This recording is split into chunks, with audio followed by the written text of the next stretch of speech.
Prospects for the development of the Nigerian insurance industry came to the fore at the 2017 edition of Insurance September Forum in Lagos, with the theme Breaking the Code. Convener of the forum, Mr. Ekerete Ola Gam Ikon, shared the essence of the roundtable. We thought that Insurance September would be able to give opportunity to customers who've got concerns and do not know how to proceed to handle these concerns.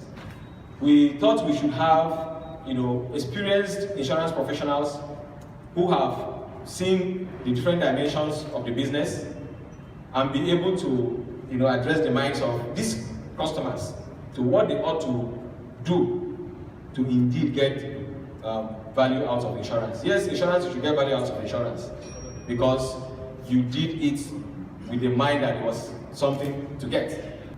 In my experience, which started in 1990 with one of the leading insurance companies today in Nigeria, Leadway Assurance, I probably have spent the last 7 to 8 years working for customers. And the things that I have heard from customers is one of the reasons why we're doing this. Today, I have friends whose spouses passed on, and for them to get insurance benefits, they've had to physically move from one insurance company to the other to pick up checks. And so the question is that how insurance should be? The answer is no. And how do we then deal with these issues to ensure that insurance becomes more attractive? Insurance becomes something that you do effortlessly. It's possible. I tell you why it is possible. When the creative industry in Nigeria started, some of us here will remember that the first film from Nollywood was not the best film. We just thought these guys are jokers. But over time, over the years, they've been able to refine and address the issues that were of concern to us to make them acceptable today.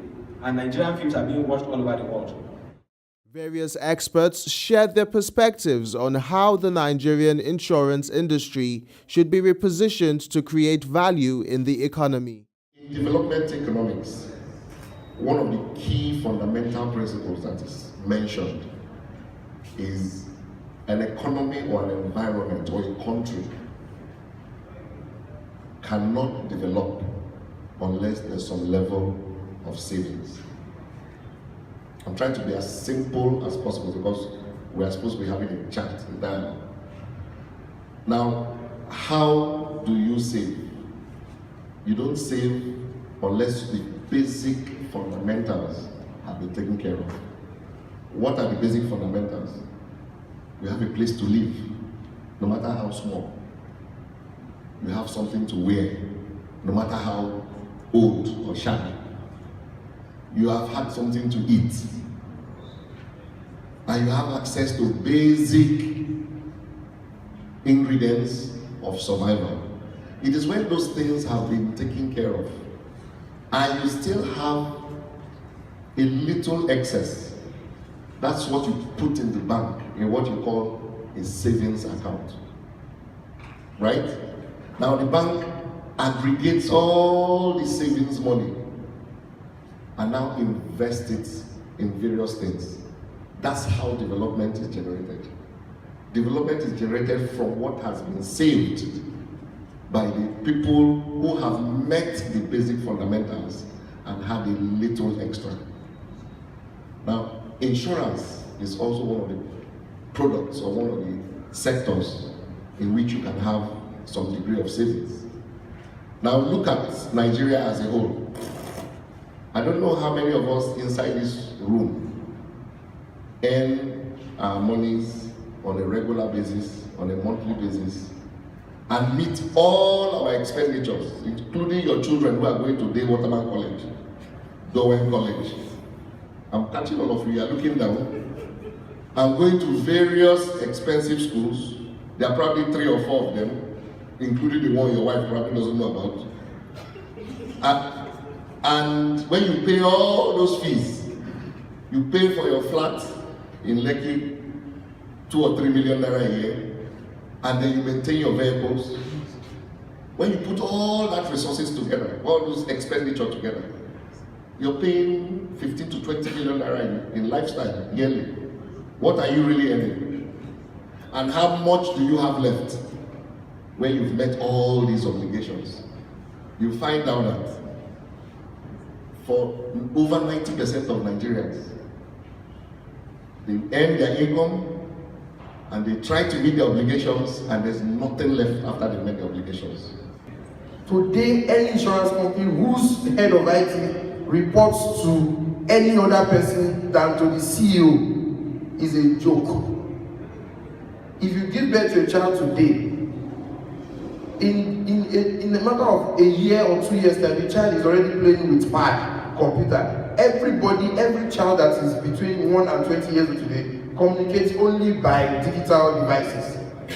And you think that you can run any business in Nigeria without leveraging on this technology.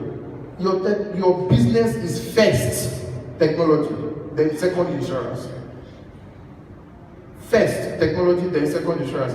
The moment we begin to think from the perspective of, oh, this is insurance, we know about it, we've been there, you will never progress. You will never be able to innovate. The old-fashioned thinking is still what is holding us down. And even the insurance practitioners themselves do not insure. They're like doctors that prescribe and don't take their medicine. I believe that the critical aspect is to change the mindset and understand that the consumers need to have more awareness. We need to also change the way we operate from being laid back and become more innovative. Now, if you look at even the creatives that come out of the insurance industry, they're very boring. Insurance shouldn't be boring. It's a lifestyle. It should be a way of life.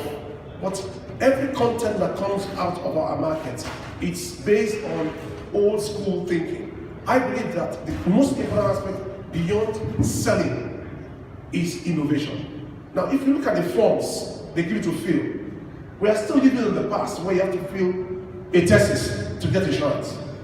Insurance should be simplified. It's all about the simplicity. There's beauty in simplicity. The major issue around insurance and social responsibility is risk and responsibility. How many insurance companies really understand what insurance, and I think we've talked so much about it already today. How many of them really understand the business that they are in? Without, if a number of things were taken out from the insurance companies, will they still survive? I like to question a lot of things. When people bring things to me, I question. So there was once we were paying for, we're supposed to renew our insurance for one of the cars, the company cars. And my admin person had brought the document. The accountant that got it, I threw it out. So she came to explain. And I said, have you ever asked why we are paying this amount as premium? And she said, I said, do a meeting, let the lady come and see me. So the lady comes, and like Edubong said, they don't even have an idea what they are talking about. Their own is just to sell insurance and collect it. They don't understand the risk analysis. They don't understand the responsibilities that are involved, the things that I'm supposed to know as the person paying the premium. So by the time I questioned and I said, okay, why am I getting so and so percent of recovery? Why not this percentage? What exactly are you covering? What if this happens? What is that? She was flustered. And she said, oh, I'm going to get my MD to call you. And for me, it instantly just gave me away that this is one of the issues. First of all, the insurance companies get away with the fact that Nigerians don't ask questions. We first of all want to please. So if you take a mortgage from the bank, you want to please the bank that you did insurance. If you have a car, you want to please the last man, who are those people that fetch the car? All those road VIO. You want to please them that you have insurance. You've never really asked, what does a third-party insurance involve? Sometimes it's even better, I think, from the insurance people, that the third-party insurance is actually far more comprehensive than the comprehensive insurance. With the current 0.4% penetration level of the GDP, the Nigerian insurance sector is not doing well.